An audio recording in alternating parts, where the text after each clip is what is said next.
My name is Nathan Cole. I'm 34 years old.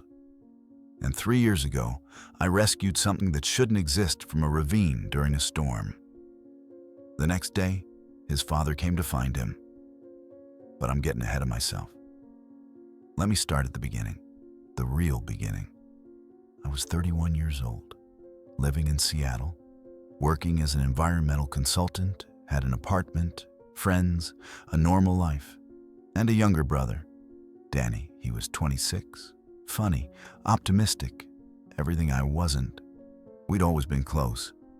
After our parents died when I was 22, I became his guardian. Raised him through college, watched him graduate, watched him become the kind of person who made everyone around him better. March 15th, 2018, Friday night. We went out celebrating. Danny had gotten a promotion at his engineering firm. We drank. Too much, way too much. When it was time to go home, I was too drunk to drive. I knew it. Danny knew it. But I was stubborn, insisted I was fine. Reached for my keys. Danny stopped me. Let me drive. You're wasted, man. I'm fine. Nathan, you can barely stand. Give me the keys. I handed them over, convinced myself I was being responsible. Let my younger brother, who had had just as much to drink, drive us home instead. We made it 4 miles. Then Danny drifted into the oncoming lane. Overcorrected, lost control. The car rolled 3 times. I woke up in a hospital bed with a concussion and broken ribs. Danny didn't wake up. Massive head trauma. He died 2 hours after the EMTs pulled us from the wreckage.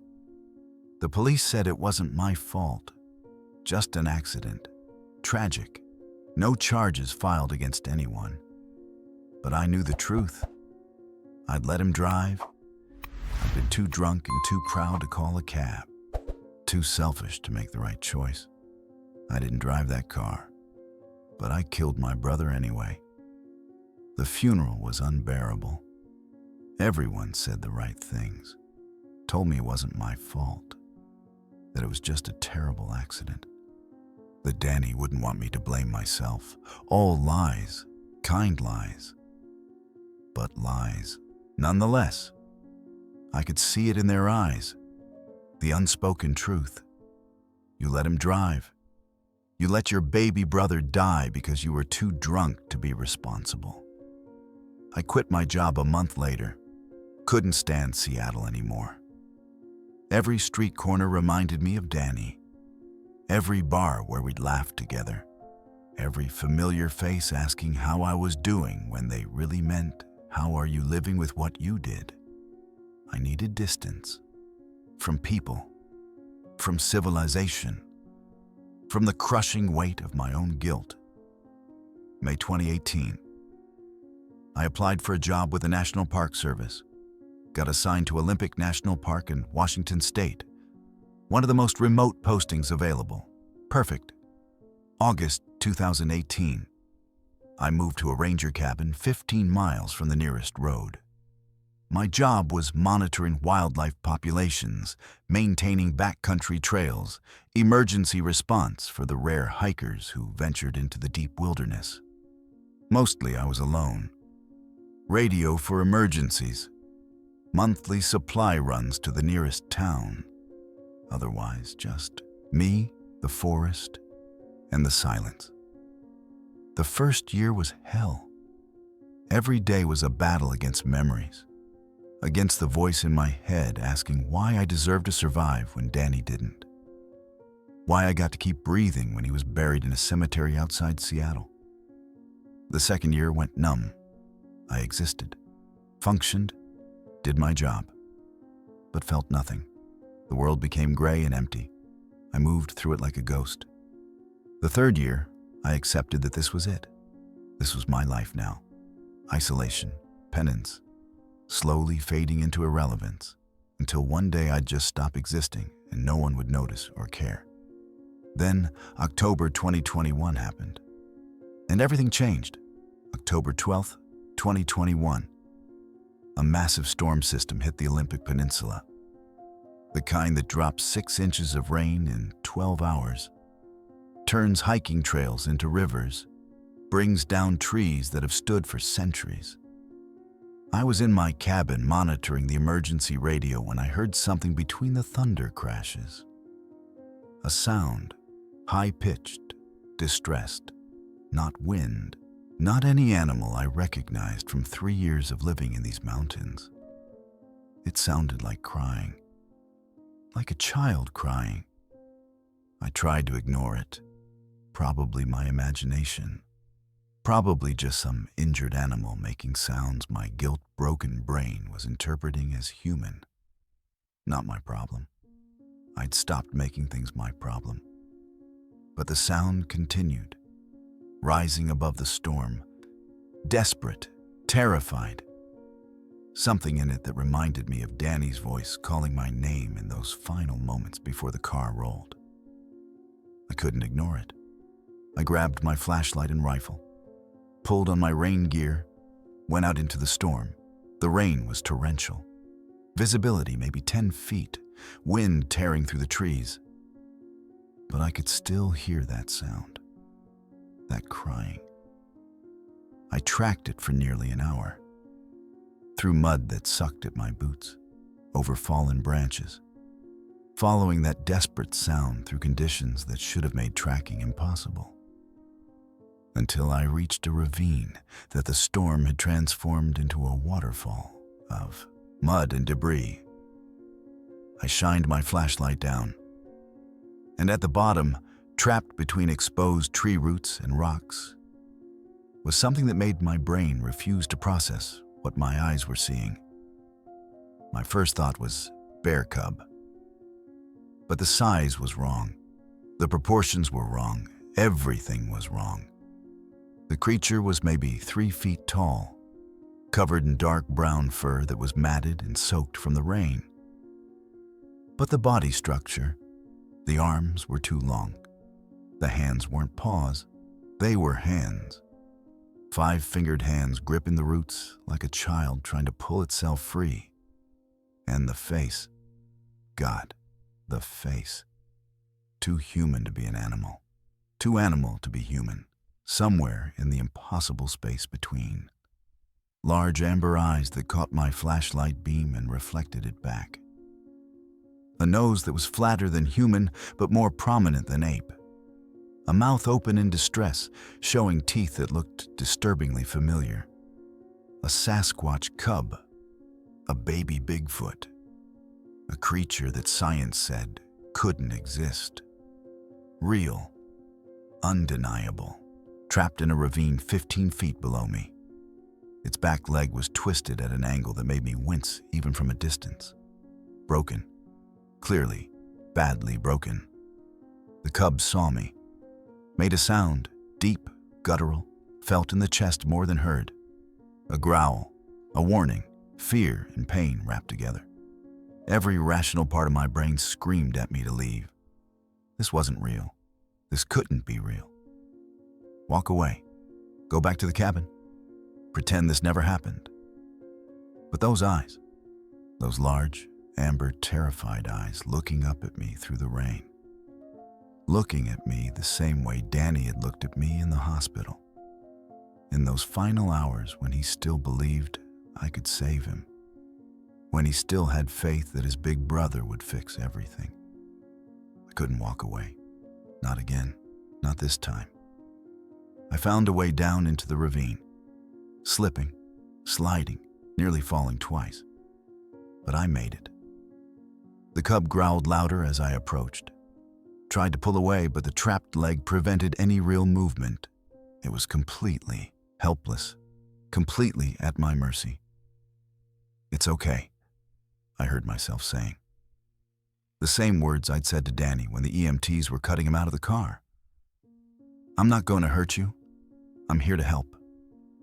I moved slowly, carefully, showing my hands, trying to appear non-threatening to a creature that had probably never seen a human before. When I touched its fur, the cub flinched, made a sound of distress, but didn't bite, didn't try to fight. The fur was coarse, thick, soaked through. The cub was shivering, hypothermia setting in along with the shock from the broken leg. I examined the trapped leg as gently as I could. The cub whimpered, a sound so heartbreakingly similar to a human child that I felt tears mixing with the rain on my face. I know it hurts. I'm sorry. But I need to get you out of here. I worked the rocks and roots away from the leg. The cub watched me the entire time, not with animal wariness, with something else. Assessment, intelligence, understanding that I was trying to help despite the pain I was causing. When the leg was free, I carefully lifted the cub. It was lighter than I expected, maybe 40 pounds, malnourished. It had probably been trapped here for hours, maybe longer. The moment I lifted it, the cub did something that broke me completely. It pressed its head against my shoulder, made a soft sound, almost like relief, like trust. This impossible creature, this thing that shouldn't exist, was trusting me to save it. "I've got you," I whispered. "You're going to be okay. I promise." The same promise I'd made to Danny, the promise I'd failed to keep. But this time would be different. This time, I wouldn't fail. I carried the cub back to my cabin through the storm, talking to it the whole way. Nonsense words, comfort sounds, anything to let it know it wasn't alone, that someone was there, that someone cared. Back in the cabin, I laid the cub on the floor near the fireplace, built up the fire, started working on the leg. I wasn't a doctor, but I'd had extensive wilderness first aid training. I could improvise a splint for a broken leg. I'd done it for hikers before, never for a Sasquatch. But the principles were the same. The cub watched me prepare the materials, watched me align the leg. When I set the bone, it made a sound of pain, but didn't pull away, didn't try to stop me. It understood. This creature understood that the pain now meant healing later. I secured the splint, wrapped it carefully, then offered water. The cub drank desperately, dehydrated from hours of exposure. I offered dried meat from my emergency supplies. The cub ate ravenously, so hungry it barely chewed. When it finally finished eating, the cub made sounds. Not pain sounds anymore, different sounds. Rhythmic clicks and low rumbles, patterns, structure, language. It was speaking a language I didn't understand, but could recognize as communication. The cub curled up in the corner of the cabin, still watching me, still wary, but no longer terrified. I sat in my chair with a rifle across my lap, not because I thought the cub would attack me, but because I was trying to process the impossible. Sasquatch were real, and I had one sleeping in my cabin. Then the realization hit me like ice water. If this was the baby, where was the family? Where were the parents? And what would they do when they came looking for their missing child? I didn't sleep that night. Just watched the cub breathe, made sure it stayed warm, made sure it stayed alive. Dawn came slowly, gray light filtering through the rain. The storm had passed, and that's when I noticed the silence. The forest had gone completely quiet, not the peaceful quiet of morning, the unnatural quiet that happens when every animal freezes because a predator is near. The cub noticed too. Its eyes opened, fixed on the door. It made sounds, not distress sounds, different sounds, almost like calling. Something answered from outside. Deep vocalizations that made the windows rattle slightly. Then I heard the footsteps, heavy, rhythmic, each one making the cabin floor vibrate. Something massive was approaching, something that made the cub happy but made every survival instinct I had scream run. I stood, Raised the rifle, finger on the trigger. The door handle turned, slowly, deliberately. The door opened, and the father came inside. I'd seen bears before, grizzlies, black bears. Once, a massive male grizzly that had to be 800 pounds. I thought I knew what fear was. I knew nothing. The creature that entered my cabin had to duck low to fit through the door frame, had to angle its massive shoulders sideways. When it straightened inside, its head nearly touched the ceiling. 8 feet tall, maybe more. Shoulders impossibly broad. Arms that hung down almost to its knees, covered in thick, dark fur that was almost black. Wet from the rain, muscles visible beneath the fur with every movement. And the eyes, amber eyes, identical to the cub's, intelligent, aware, focused entirely on me. My finger was on the trigger. One squeeze, that's all it would take. But I couldn't move, couldn't breathe, couldn't do anything except stand there frozen while this impossible creature examined me.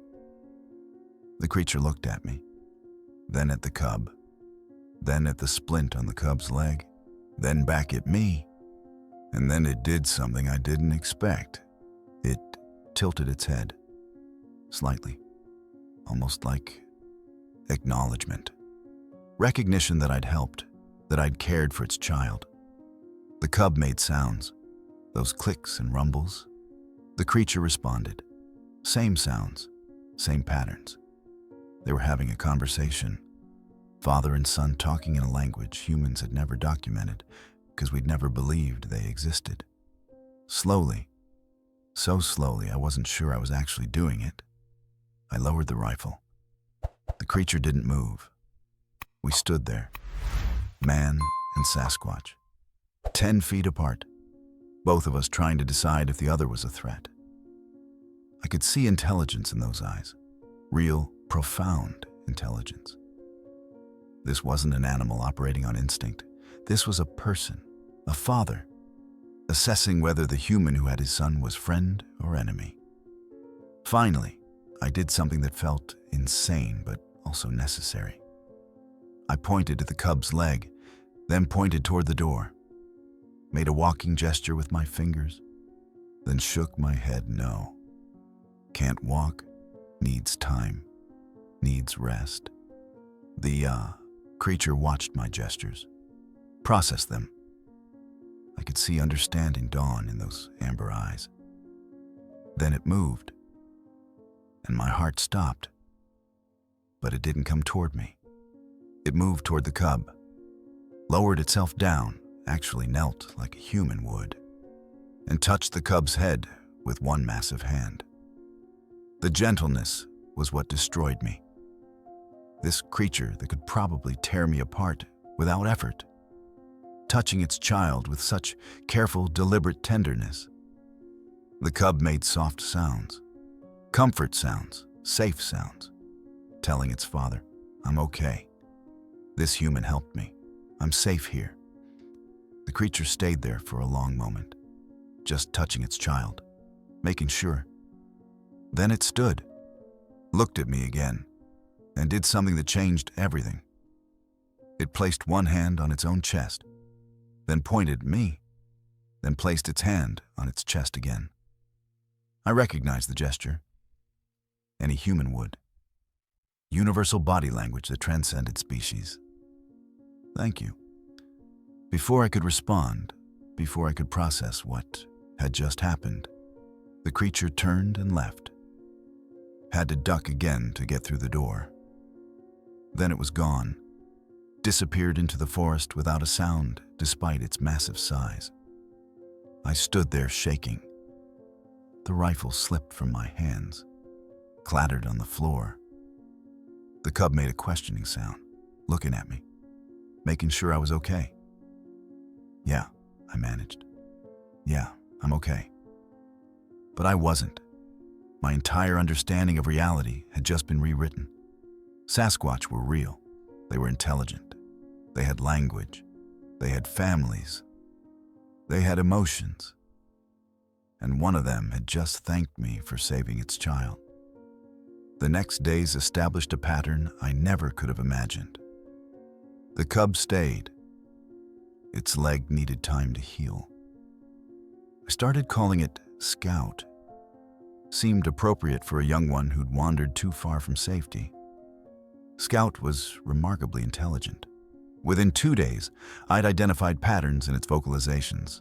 Specific sounds for water, food, yes, no, pain, comfort. I started trying to mimic them. My attempts were terrible. But Scout seemed to find them amusing. Would make a sound that I swear was laughter, a rhythmic huffing that shook its shoulders. Scout taught me its language, and I taught Scout mine. Basic words. Water, food, good, safe. Scout picked them up frighteningly fast. Couldn't pronounce them perfectly, the vocal structure was different, but close enough. Water, food. And every night the father came. He never entered the cabin again, just appeared at the edge of the clearing as the sun set. Would stand there for hours, watching, making sure his child was safe.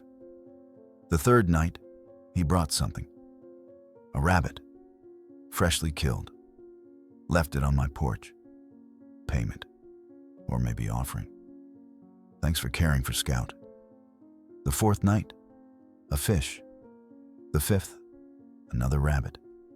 The sixth, an entire deer that he somehow dragged to my cabin and left near the woodpile. I started leaving things too. Dried fruit, jerky, showing respect, showing gratitude for the trust. By the end of the first week, Scout was walking with a makeshift crutch I'd fashioned. Still limping, but mobile. The healing was progressing faster than it should have. Faster than any human child would heal. Different physiology, different metabolism. These beings were adapted in ways I couldn't fully understand. Scout's personality emerged more each day. Curious, playful despite the injury. Would examine everything in the cabin, pick up objects, study them, try to understand their purpose. I showed Scout books, pictures. Scout was fascinated, would point at images, make questioning sounds. I'd tell Scout what they were. Bird, tree, mountain. Scout would repeat, learn, remember. One afternoon, Scout found my photo album, the one I'd brought from Seattle, the one I should have thrown away.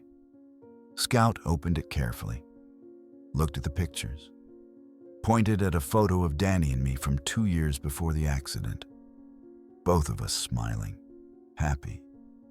Before everything went wrong, Scout made a questioning sound, pointed at me in the photo, then at present me, then at Danny. Brother, I said, voice rough. My brother, Danny. Scout studied the photo, then made another sound, more questioning. I didn't know how to explain death to a Sasquatch cub, but Scout's eyes were so intelligent, so understanding. Gone, I finally said. He's gone, not here anymore. Scout looked at me for a long moment, then did something that made me start crying. Scout reached out and touched my hand. Gentle, deliberate. Comfort. This creature understood loss, understood grief, was offering sympathy in the only way it knew how. I lost it, started sobbing. First real cry since Danny's funeral. 3 years of grief pouring out while a Sasquatch cub patted my hand and made soft, soothing sounds. That night, when the father came, Scout made different sounds, urgent sounds, telling its father what had happened. The photos, the sadness, the crying. The father looked at me differently after that. Not just as the human caring for his child, as someone who understood loss, who carried pain. We were the same, he and I. Both of us knowing what it meant to lose someone. Both of us trying to protect what we had left. Days 8 through 10 brought more progress. Scout could walk without the crutch, still favored the leg, but mobile, independent. I knew what that meant. Soon Scout would be well enough to leave, to return to the forest, to its family. The thought hurt more than I wanted to admit. Scout had become a companion, a friend, the first real connection I'd had since Danny died. But Scout wasn't mine, had never been mine, was just a wild child I'd helped heal. Day 11, Scout noticed my sadness, made questioning sounds. I tried to explain using the simple words and gestures we'd developed. You. Go. Soon. Forest. Family. I pointed at Scout, then at the door, then made walking gestures. Scout understood, made a sad sound, but also a knowing sound, understanding that this was always temporary. Then Scout did something remarkable, touched its own chest, then touched mine, then touched its chest again. The same gesture the father had used, the gesture that meant gratitude, connection, bond. Scout was saying, "You helped me. I'll remember. We're connected now." I touched my chest, then Scout's, then my chest again. Friends. Always friends. Scout made a happy sound, then the sound that meant yes. Agreement. Promise. Day 14. 3 weeks since I'd found Scout in the ravine. The leg was almost completely healed. Scout could run, climb, move with the agility natural to its species. It was time. I carried Scout to the edge of the forest. The father was waiting, had been waiting every night. But this time he knew. This time Scout was coming home. Scout limped ran toward its father, made excited sounds. The father dropped to his knees, scooped Scout up with one massive arm, examined every inch, making sure, confirming. I stood there, awkward, not knowing what to do. Half of me wanting to go with them, to follow them into the forest, to not lose this connection. But I couldn't. Scout had a family, a life, a world I didn't belong to. The father looked at me, still holding Scout, then did something I'll never forget. He made a fist, hit his chest twice, deliberately, then pointed at me, then hit his chest twice again. Scout watched, understood, imitated the gesture. Small fist hitting small chest, once, twice, then pointing at me with those amber eyes shining. I understood what it meant. Not gratitude anymore. Something deeper, something permanent. Family. You're family now. Always. My eyes burned with tears. I made a fist, hit my own chest, once, twice, pointed at them, hit my chest again.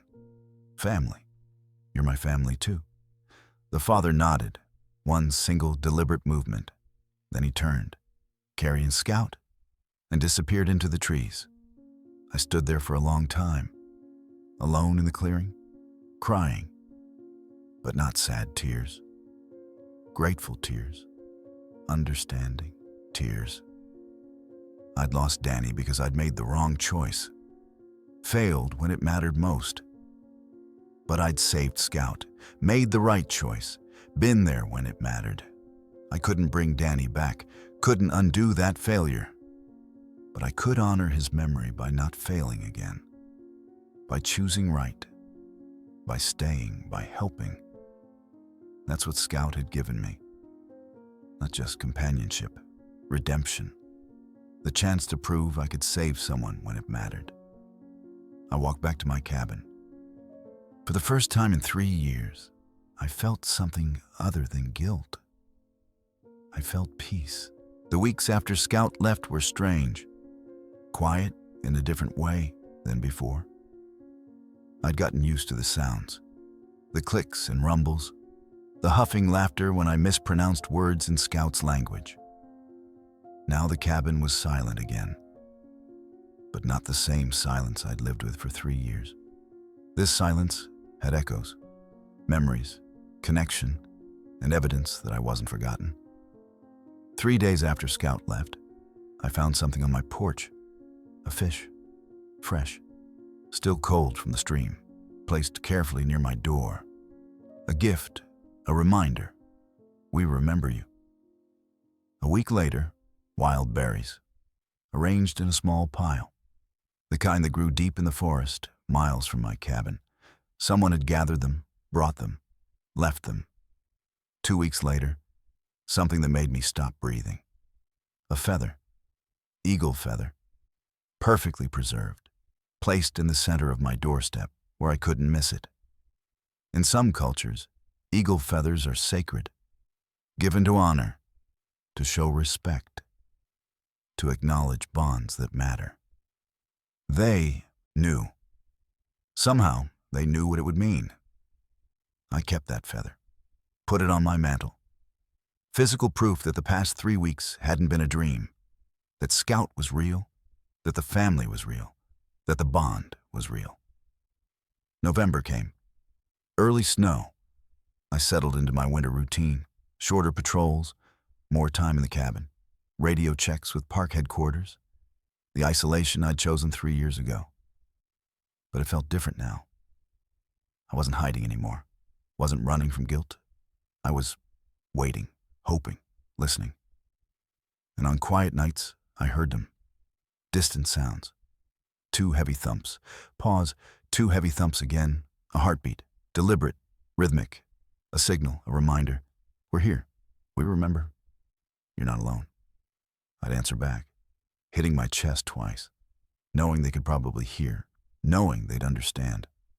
Winter 2021-2022 was harsh. Heavy snow. Sub-zero temperatures. Supplies running low by February. I rationed carefully, hunted when I could, fished through ice, survived the way I'd been trained. But it was hard.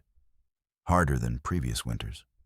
The isolation pressing in, the cold seeping through the cabin walls. One morning in late February, I woke to find my woodpile had been replenished. Overnight.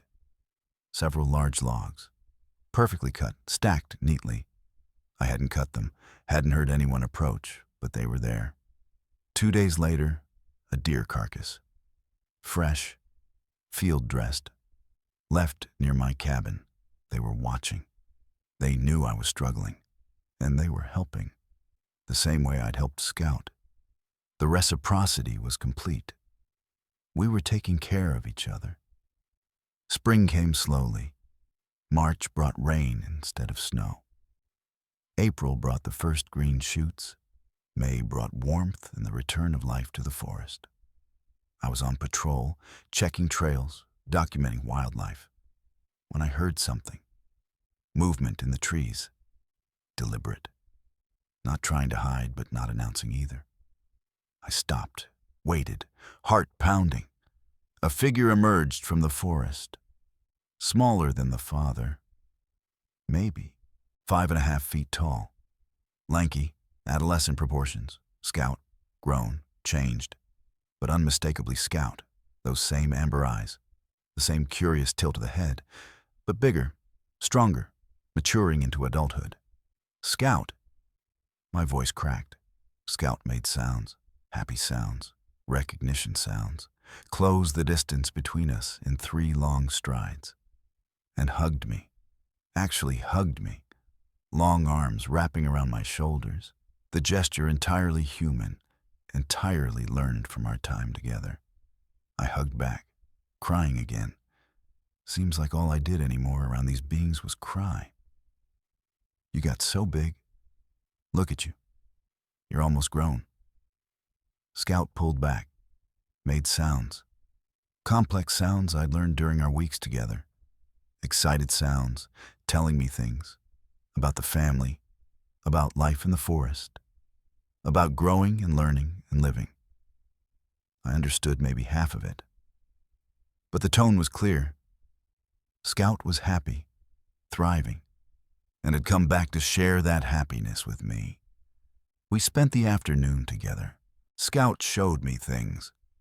how to move silently through the forest, how to rid tracks I'd been walking past for years, how to find water sources hidden beneath undergrowth. Scout was teaching me the way I'd taught Scout, sharing knowledge, building the bridge between our species. As the sun started setting, Scout made reluctant sounds.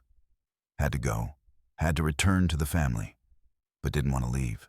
I understood completely. It's okay. You can come back. Anytime. I'll be here. Always. Scout made the gesture. Fist to chest. Twice. Pointed at me, then gestured toward the forest, meaning family. You, them. All connected.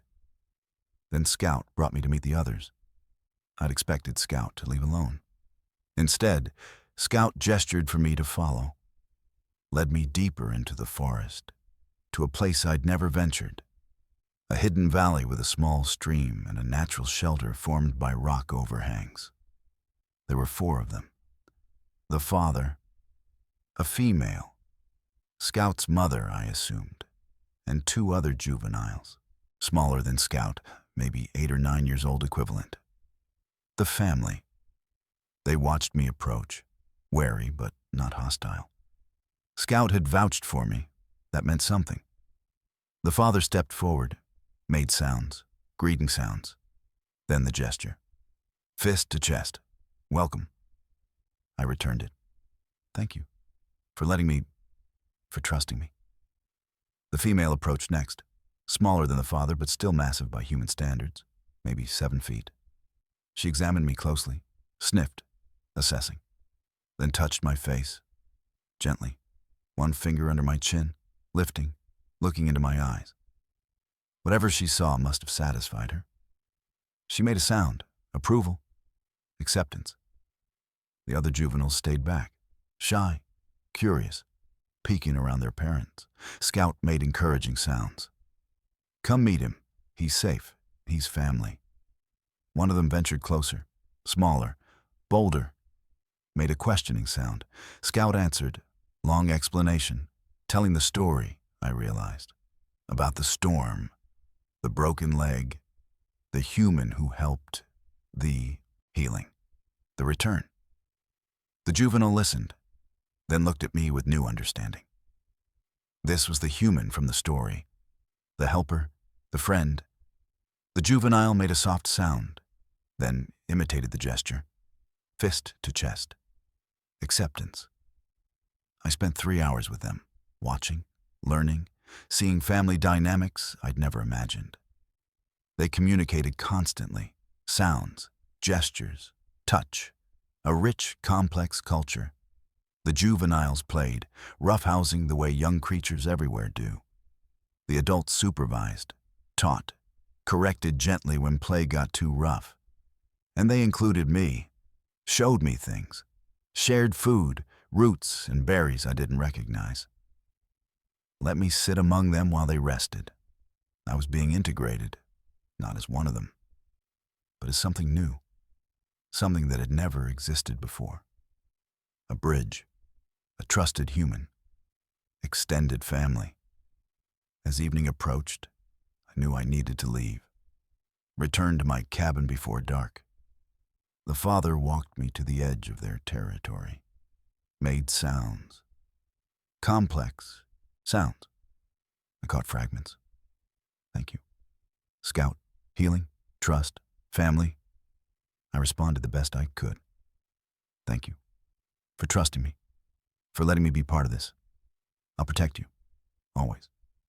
The father studied me, then made a decision, reached into a hollow tree, pulled something out, extended it toward me. A carved stone, smooth, with symbols etched into the surface. Patterns I didn't understand but recognized as meaningful, deliberate, cultural, a gift, not payment, something more significant, something sacred. I took it carefully. I'll treasure this, always. The father nodded, and did something he'd never done before. Reached out, and placed one massive hand on my shoulder, squeezed gently. Brotherhood, acceptance, trust. Then he turned and disappeared into the forest, back to his family, his life. I walked back to my cabin with a carved stone clutched in my hand, knowing I'd been given something precious, something I didn't fully understand but would honor nevertheless. Summer 2022. I saw Scout regularly, every few weeks, sometimes alone, sometimes with the other juveniles, teaching them about the human they could trust. I was becoming known to them, the safe human, the helper, the bridge. And I was learning their world, more of the language, the gestures, the cultural rules, when to approach, when to give space, how to show respect. I was becoming fluent in a language no human had ever documented. Building relationships, science said, were impossible. But it wasn't just observation. It was friendship. Real, genuine friendship across species. One July afternoon, Scout brought me something. A plant I didn't recognize. Gestured eating, medicine. Scout was showing me medicinal plants, the ones the family used when sick or injured. Knowledge passed down through generations. I documented everything privately, drew the plants, wrote descriptions, but never photographed, never recorded, never did anything that could expose them. This knowledge was a gift, a sacred trust. I wouldn't betray it. August brought danger.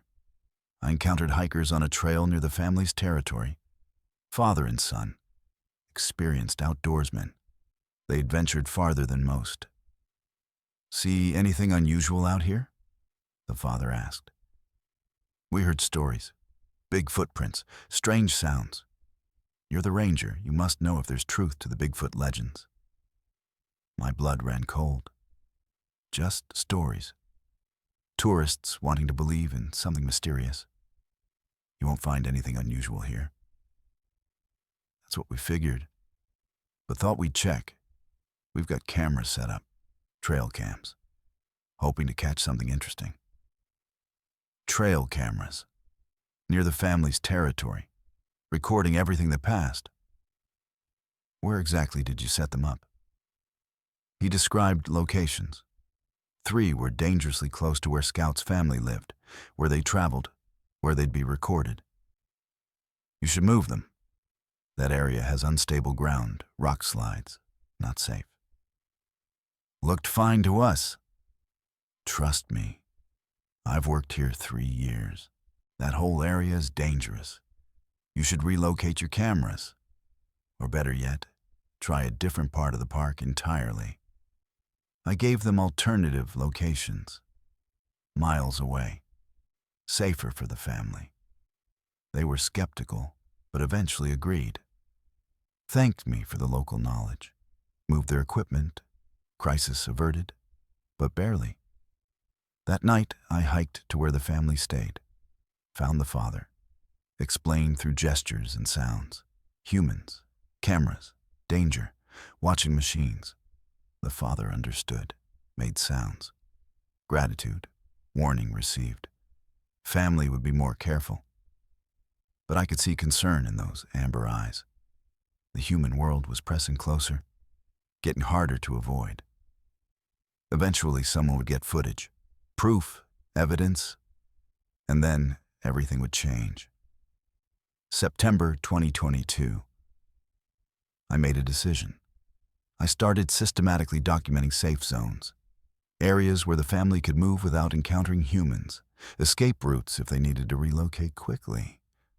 I wasn't just their friend anymore. I was their guardian, their early warning system, their protection against the encroaching human world.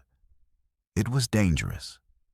If anyone found out what I was doing, protecting cryptids, misleading hikers, potentially violating Park Service regulations, I'd lose my job, maybe face criminal charges. But I didn't care. Scout's family mattered more than regulations, more than my job, more than anything. They'd saved me from drowning in guilt, given me purpose, given me family. I'd protect them with everything I had. October 2022. 1 year since I'd found Scout in the ravine, I hiked to the family's territory with gifts, dried fruit, smoked fish, a new carving I'd made, crude compared to theirs, but heartfelt. The whole family was there. They'd been waiting. Somehow they knew the significance of the date. Scout approached first, now almost 6 feet tall, nearly adult-sized, made happy sounds, anniversary sounds, remembering. The father came next, made sounds, then did the gesture. Not fist to chest this time. Hand over heart, new gesture, deeper meaning, love, gratitude, bond that transcends time. I returned it, hand over heart. I'll never forget. Never stop protecting you. You're my family. Forever. We spent the evening together, all of us, sitting around as the sun set. No words needed. Just presence. Just family. And I understood something profound. I'd come to these mountains to hide from the world, to punish myself for failing Danny. But I'd found something I never expected. Redemption, purpose, family. Not despite losing Danny. Because of losing Danny. The pain had led me here. To this impossible family. To this sacred bond. Danny's death had meaning now. Had led to this. To Scout's life. To this bridge between species. I still missed my brother.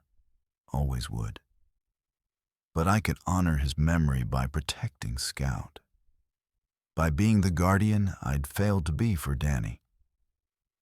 That was enough. That was everything. Winter 2022-2023. The harshest winter in Olympic National Park's recorded history. Record snowfall. Temperatures dropping to -20. Conditions that tested even experienced rangers. I was snowed in for weeks. Radio contact only. Supplies stretched thin. Hunting when I could, rationing everything else. But I wasn't worried about myself. I was worried about Scout's family. How were they surviving? Were they safe? Did they have enough food? February 2023.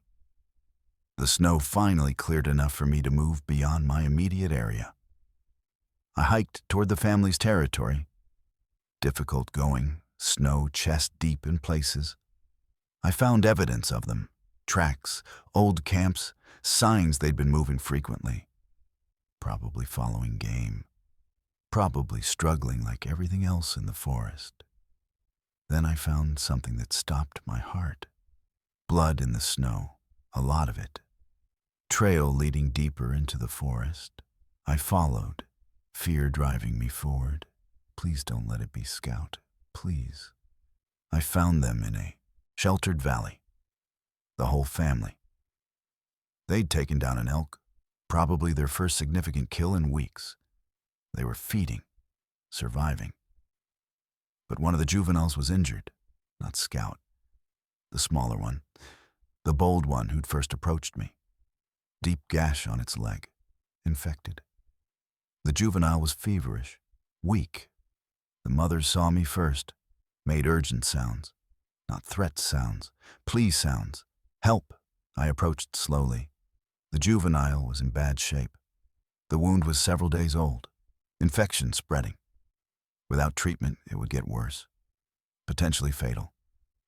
I can help, but I need to touch, need to clean the wound. It'll hurt. The mother understood, made sounds to the juvenile, reassuring sounds, trust sounds. This human helped Scout, will help you. The juvenile was too weak to resist, too sick to care. I worked quickly, cleaned the wound with antiseptic from my first aid kit. The juvenile made pain sounds, but didn't pull away. The mother held it, comforting, soothing. I used every supply I had. Antiseptic, antibiotics, clean bandages, everything I'd brought for human emergencies, using it on a Sasquatch child instead. When I finished, the juvenile was exhausted, sleeping, but the fever would break. The infection would clear. It would survive. The mother touched my face, the same gentle gesture from before, then made sounds, deep, grateful, emotional. You saved another child. You're truly family now. The father approached, extended something, another carved stone, different symbols, more complex. I took it carefully, studied the symbols, didn't understand them fully, but recognized one. The symbol for healer, for protector, for guardian. They'd given me a title, a role in their culture. I wasn't just the human who helped. I was the guardian, the protector of the family. I'll always protect you, all of you. That's my promise. I stayed with them for 3 days, making sure the juvenile recovered, hunting to help replenish their depleted food supplies, being part of the family. On the 3rd day, Scout and I sat together watching the others. Scout had grown so much, was nearly adult-sized now, taking on adult responsibilities, helping provide, helping protect. Scout made sounds, complex sounds, about the future, about growing up, about the dangers of the human world encroaching. I know. Humans are getting closer. More cameras, more hikers. It's getting harder to stay hidden. Scout made questioning sounds. What happens? If humans find us, what then? I don't know, but I'll protect you. However I can, whatever it takes. Scout studied me, then made sounds I'd never heard before. Longer, more formal, almost like a vow. I protect family too, you taught me. Healing, helping, choosing right. I protect you. We protect each other. My eyes burned. Scout wasn't a child anymore.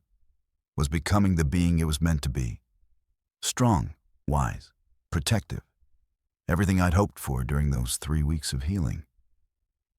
Yes, we protect each other, always. Spring 2023. I returned to my regular duties. Patrols, trail maintenance, ranger work. But everything had changed. I wasn't just protecting the park, I was protecting the family, my family. May brought new danger. A researcher, Dr. Sarah Chen, cryptozoologist.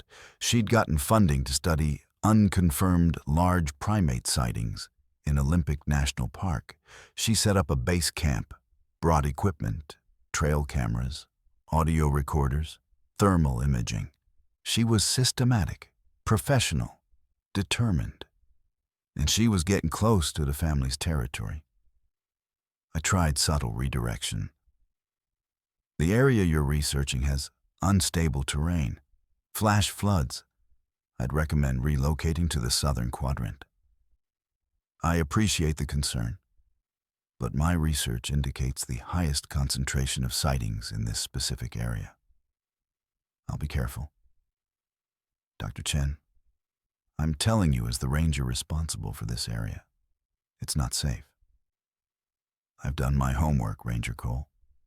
I know the risks. But this is important. If what I suspect is correct, this could be the most significant zoological discovery in a century. I reported her presence to the family that night. Showed them her camp location on a map I'd drawn. Explained the danger.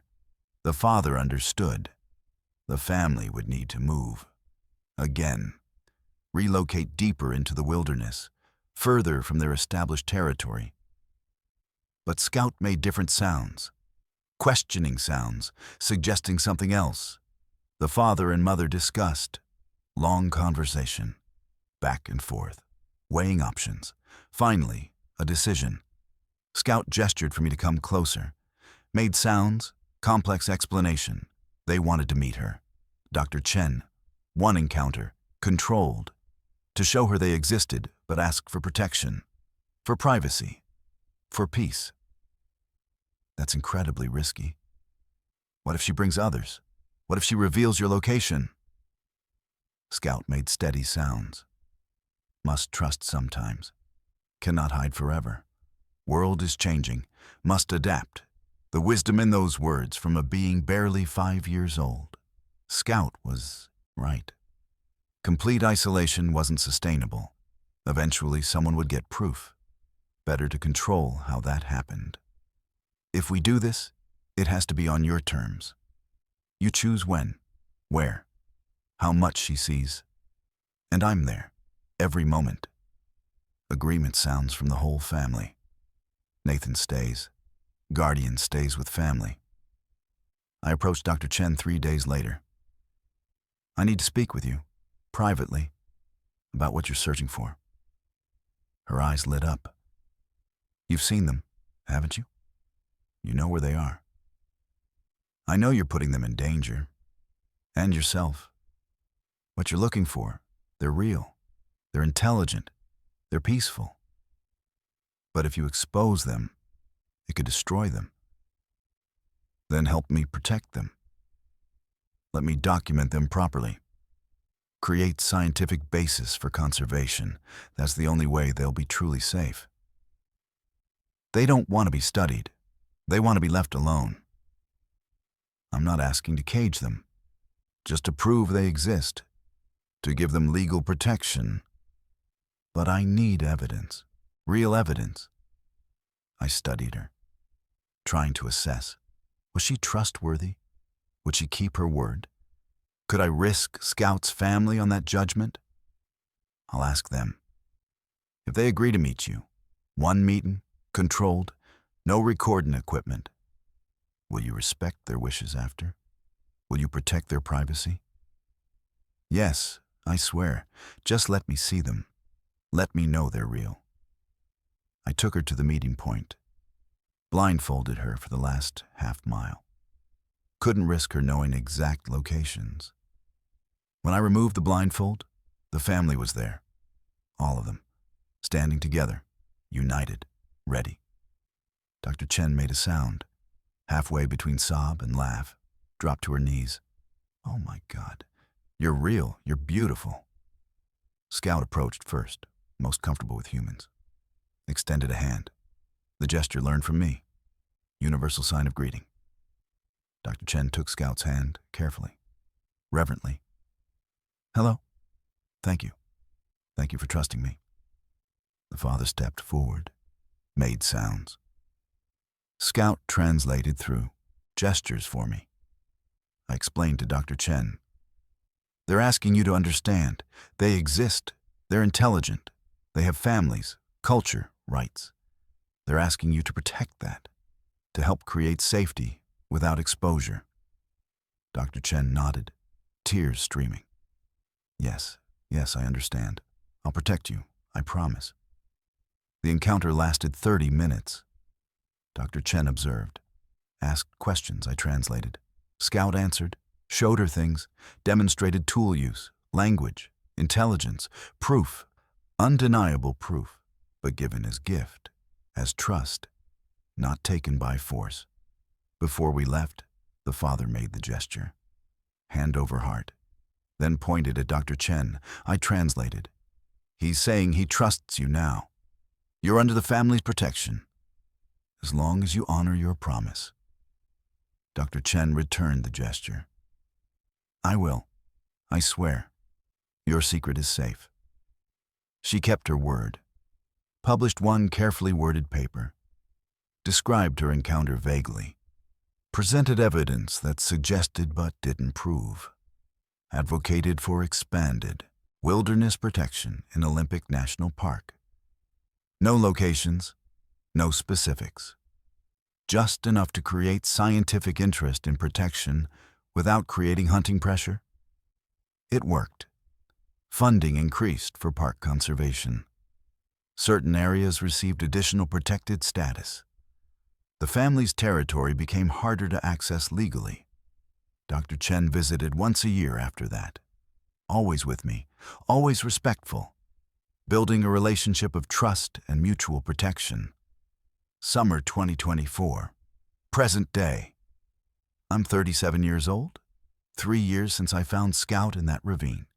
Scout is now nearly 7 feet tall, almost fully grown, taking on adult roles in the family, teaching the younger ones, protecting the territory, becoming a leader.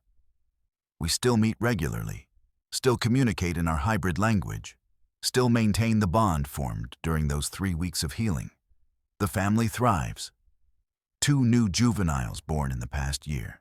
The population growing, surviving, adapting.